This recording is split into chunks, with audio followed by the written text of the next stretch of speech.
Bakit nadidepress ang narcissist? So gumawa ako ng analysis. So let's talk about it. Ang tawag sa pagka-depress ng narcissist ay narcissistic collapse. Yan ang tawag dyan. Also known as narcissistic depression.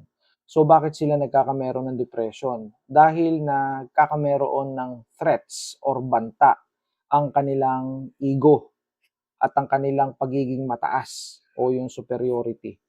Kasi ang narcissist, sobrang taas ng tingin nila sa sarili nila basically. Meron silang tinatawag na sense of superiority. Mas mataas kesa sa normal na tao.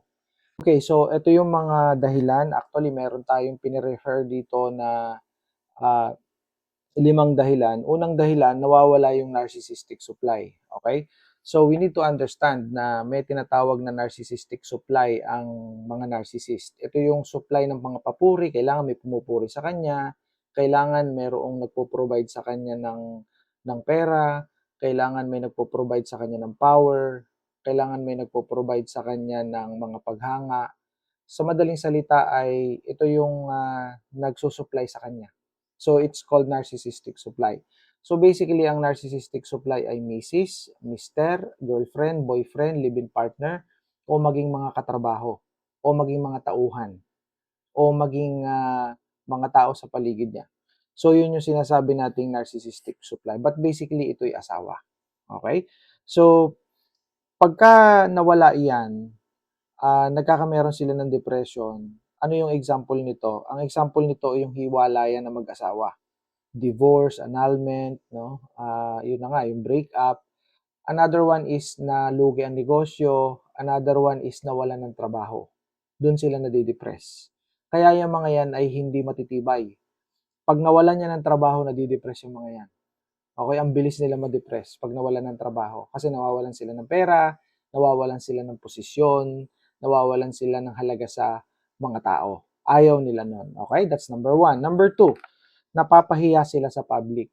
So kapag ka sila ay napapahiya sa public, ayaw na ayaw nila niyan. Bakit? Kasi meron silang tinatawag na image management. Ibig sabihin, gusto nila na maganda ang tingin ng mga tao sa kanila. Kaya nga sila ay iba ang pinakikita sa mga tao. Talagang anghel ang datingan. No? Napakabait, napakamapagbigay. Pero pagdating naman sa loob ng bahay, sa kanyang asawa at mga anak, napagkawalang niya. Okay, so yun, napapahiya sa public. So, paano nangyayari yun? Kapag nagkakameron ng exposure, pagka na-expose mo siya, halimbawa ay nalaman ng mga tao na siya pala'y manluloko, nalaman ng mga tao na siya pala'y sinungaling, nalaman ng mga tao na talaga naman pala siya ay failed in life, no? Bigo sa buhay, hindi naman pala talaga siya magaling. Another one, let's go to number 3. May hinaharap na problema. So, mga narcissist ay hindi magaling mag-handle ng problema. Pagka siya ay mayroong mga hinaharap, kagaya ng legal troubles, may kaso. Halimbawa, mayroong nagreklamo sa kanya kasi niloko niya. Halimbawa, istapa, mga ganyan, o kaya ay mayroong siyang hinipuan sa trabaho, yung mga act of lasciviousness, at kung ano-ano pang mga kaso, pati pinansyal. No? So yan, nadidepress siya dyan. Another one, yung mga problema sa pera. Kapag ka yung kanyang financial stability or status sa pera ay nagkakaproblema kagaya ng ang dami-dami na niyang utang dahil sa kanyang mga pagyayabang, bili ng mga gadgets, ng mga kung ano-anong mga hindi naman niya kaya. No, naka-branded na damit ay wala namang pinagkukunan na maayos.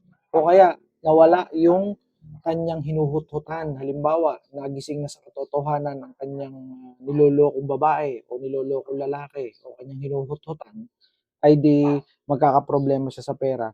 So yun, madidepress siya. Another one, yung divorce at annulment, no? Nagko-cause din yan para sila ay ma-depress. Kasi yan ay mga hinaharap na problema. That's number 3. Another one, let's go to number 4, pagtanda.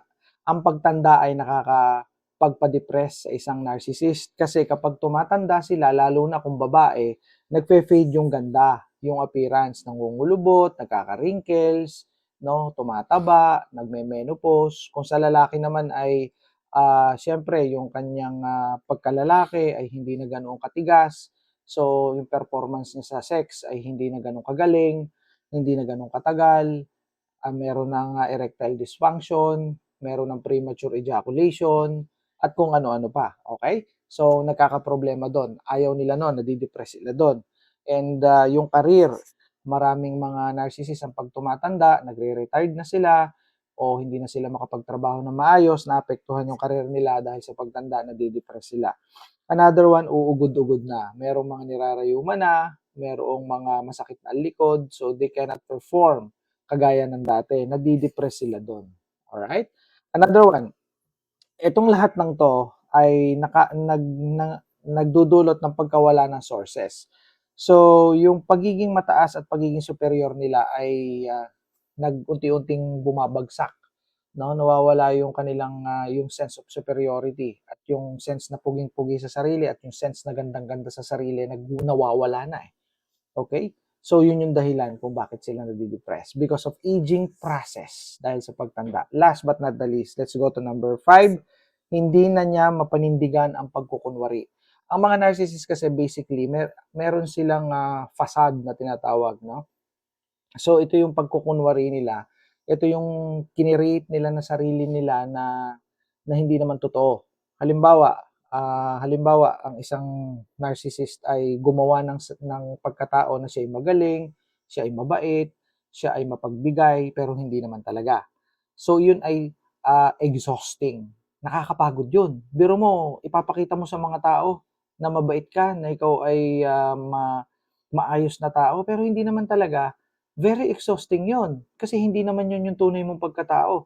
Ngayon, pagka yun ay hindi na nila mapanindigan, nade-depress sila kasi napapagod din sila, eh, 'no? Hindi yung maskara na kanilang isinusuot, yung kanilang pagkukunwari ay nakakapagod. So, yun ay nagdudulot ng depression. Okay, so yan yung mga dahilan kung bakit nade-depress ang mga narcissist. I hope it helps. I hope it no, it enhances your knowledge about this topic. Okay, see you in my next content. Bye for now.